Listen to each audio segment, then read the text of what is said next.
than everything else is I can't believe it. All right, as someone who wants to move to New York, I want to live in New York City, baby.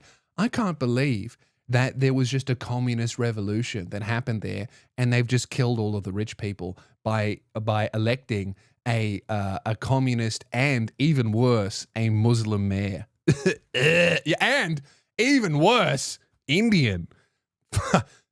Could it get even worse than that? I don't know what these people are freaking out about. This guy was like, I think that food should cost less, and people are like, he's going to kill us all. You know, I knew that this guy was going to win the nomination when, remember that, I don't know if you saw it, they had this big debate with all of the candidates, right? And here's the thing. If you're upset about a socialist winning the nomination, ask yourself why the fuck the second most likely candidate to win that the establishment wanted to win was a guy that's like just a sex pest. You know, didn't Cuomo like molest a bunch of employees and then admit to it? And then he was like, hello, I would like to be the mayor again. No, you don't get to be the mayor again.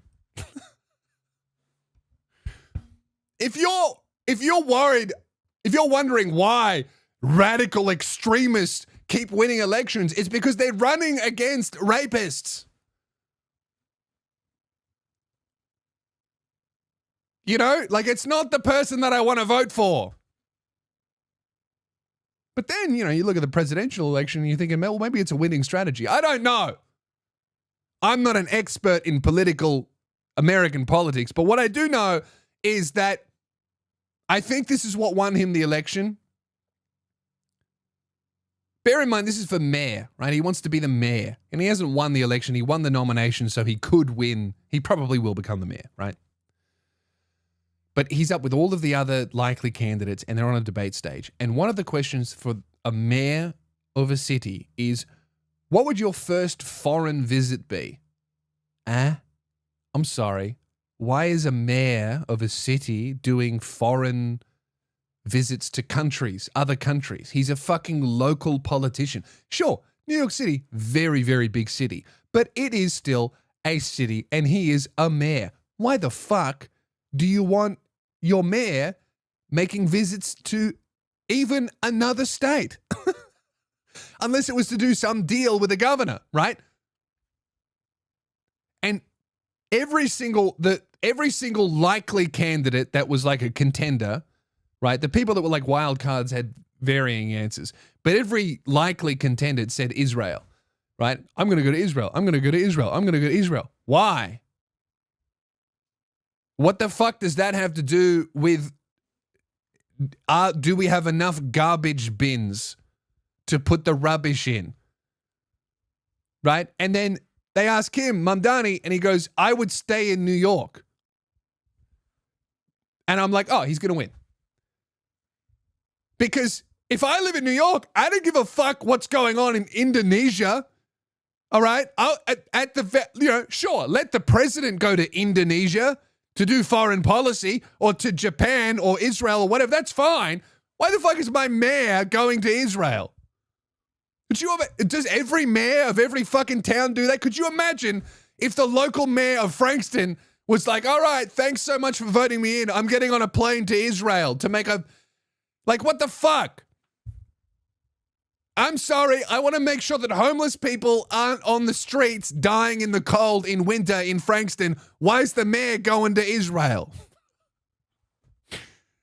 You know, it's just like, why would that happen?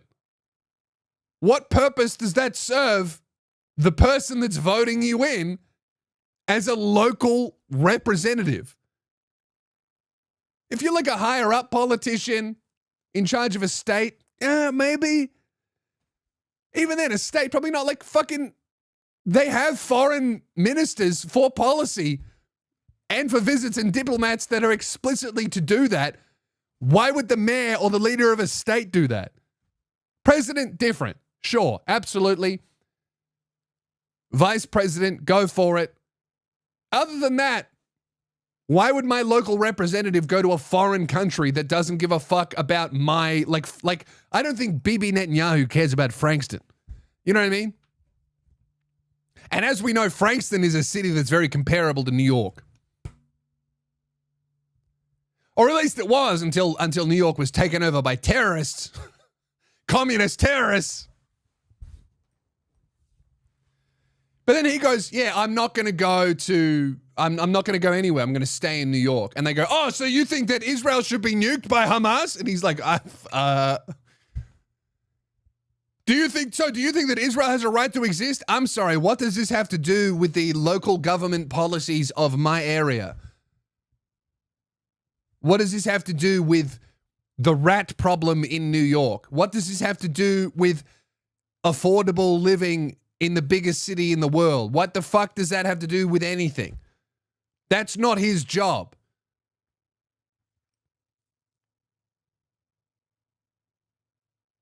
You know, and people counter it. They go, yeah, but New York has like the one of the biggest populations of Jews outside of Israel. And it's like, okay, they also have the biggest population of Chinese people, or the second biggest. They also have one of the biggest Indians. In Australia, we have one of the biggest populations of Chinese people as well. I don't, like, our politicians are going, should China have a right to exist? You know, like the mayor of Melbourne isn't making trips to China. Probably shouldn't be. We had one of those, and there was a bit of corruption going on. Anyone remember John So, the Chinese mayor of Melbourne? He had a lot of friends that maybe he shouldn't have. But as soon as he said, yeah, I'm going to stay in New York, I was like, oh, he's going to win, because everybody else like secretly signaled that they're in it for like powerful, rich people. The minute you start visiting a country that aggressively lobbies politicians and gives them fucking millions of dollars, I think people are pretty wise to, that you're not for me. You're for like powerful, elite million and billionaires. Like, you do the bidding of people who will never have to worry about the economic fallout of just about anything because they're insulated from the environment that they live in. So I'm not surprised that he won.